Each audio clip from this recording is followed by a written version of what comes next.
from Dontaesboxingnation.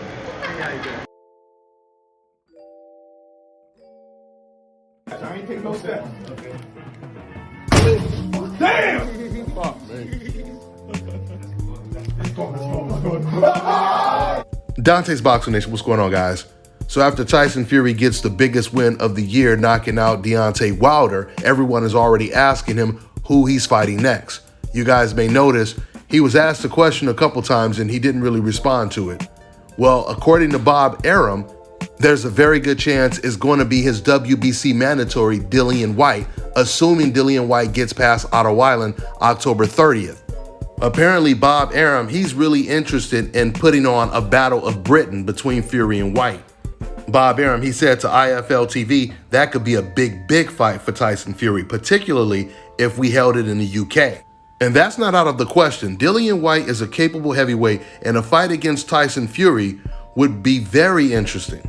End quote. Now, when it comes to the WBC, they have other plans. They're trying to push for a unification bout between Tyson Fury and Usyk because they're giving Tyson Fury the option to either unify with Usyk first before he fights against his mandatory Dilian Whyte. There's no doubt about it, Bob Arum is right. Tyson Fury versus Dilian Whyte will be a much bigger fight in the UK because it will be the Battle of Britain. It will be two Britain fighters going up against each other. But on the other hand, Usyk is a big fight for other reasons because then the winner of that fight will obviously become undisputed at the heavyweight division. So Tyson Fury has two really good options, two complete different styles. I truly believe that Usyk, just because he's so much smaller than Tyson Fury, that fight might be easier for Tyson. I think the Dilian Whyte fight would be a lot more dangerous. I look at that as more of a 50-50 fight. When it comes to Usyk, I look at that more of a 70-30 fight in favor of Tyson Fury because Tyson is a master at bullying smaller fighters. We've seen this with Deontay Wilder, and we really seen it when he fought against the cruiserweight Steve Cunningham.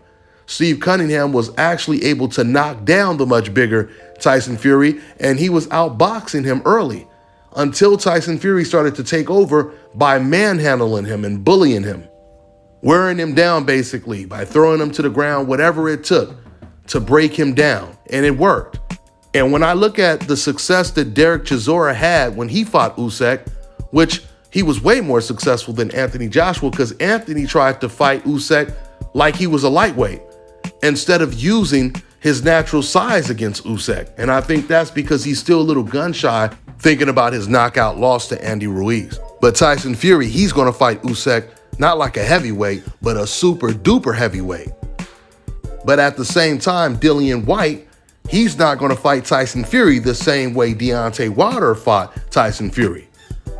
Once again, when it comes to Deontay Wilder, he had a good game plan for the first two rounds, and then after he got hit, all of that went out of the window, and he went right back to throwing a wild telegraph right hand, which made it a very easy night for Tyson Fury. In fact, I'm so surprised that Tyson Fury went almost 12 rounds with a Deontay Wilder that looked like he was sleepwalking the entire fight. If Tyson Fury, who was almost 50 pounds bigger than Deontay Wilder, if he struggled knocking him out early, he's going to have a lot of problems against Dilian Whyte because Whyte is a skilled fighter, and he's a big, strong, skilled fighter. He's going to be hitting you with everything in the book. Whyte has an excellent overhand right that he throws. He throws beautiful combinations upstairs, downstairs. He knows how to counterpunch. He knows how to fight on the inside. He's comfortable on his front foot. He's comfortable on his back foot. He's also knocked down Tyson Fury several times in sparring. And we know this is true because Tyson Fury, he never denied it. I think that Dilian Whyte has gotten much better since he suffered his knockout loss to Anthony Joshua. It's amazing how the tables turn because now if we look at a Dilian Whyte versus AJ rematch, I would pick Dilian Whyte to beat AJ. You know, I wasn't sure how good Dilian Whyte was until I seen both of his performances against Povetkin. Even the first fight when he got knocked out, I was really impressed with the things that he was doing in the ring. I mean, he was putting on a really, really impressive performance. And then he came back and he knocked him out in the rematch and looked just as impressive. In fact, Dillian Whyte looked 10 times better against Povetkin in both of those fights than AJ had looked against Povetkin.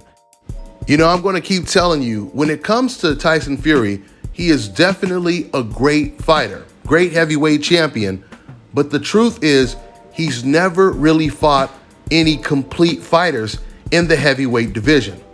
His claim to fame is wins over Vladimir Klitschko and Deontay Wilder. Vladimir Klitschko had always been a reluctant jabber-grabber.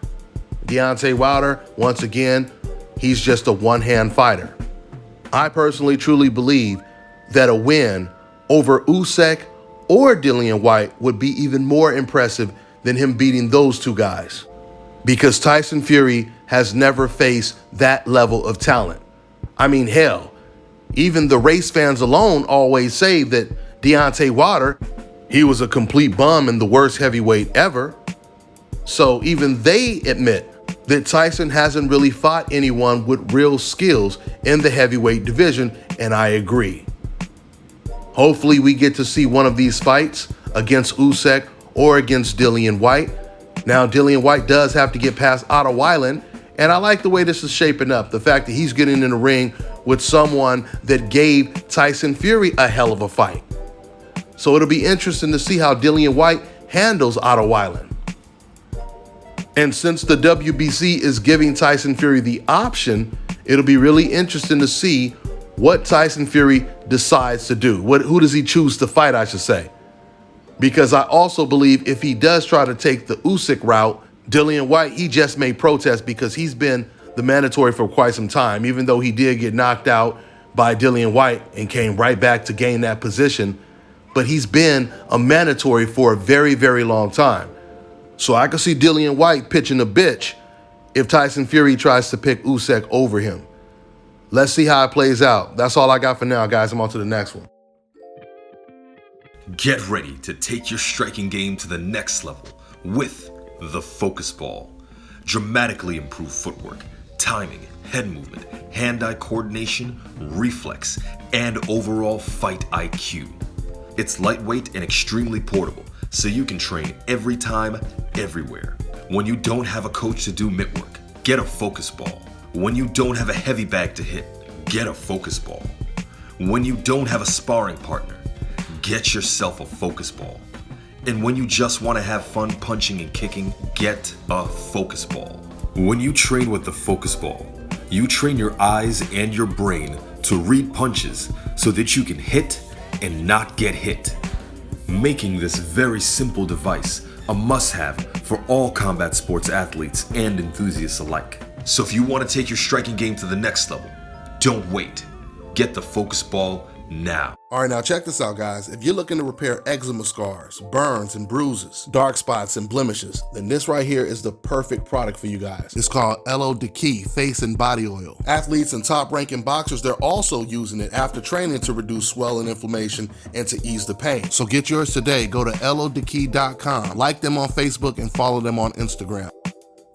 Fellas, I've got some great news for you. If you've lost your hair or have a receding hairline, the time has come when you can finally get your hairline back through a process called scalp micropigmentation. So here's how it works. It's a hair tattoo that replicates the look of your hair follicles when you have fully shaved it down. So to get this hookup, make sure you follow and contact my man ScalpCarolinas on Instagram.